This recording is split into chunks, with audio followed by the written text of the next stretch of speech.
దేశంలోనే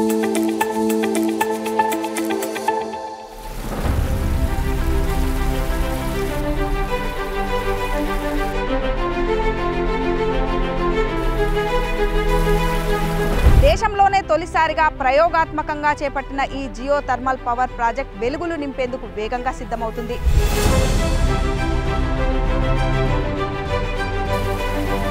ఇక్కడ hot springs అనేది చాలా కాలం నుంచి ఉన్నాయి. దీని నుంచి ఎలక్ట్రిసిటీ ఎందుకు ప్రొడ్యూస్ చేయకూడదు అనేది ఒక కాన్సెప్ట్.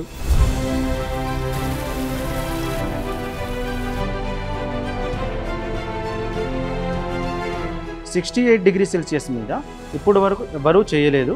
దేశంలోనే మొట్టమొదటి ప్లాంట్ ఇది.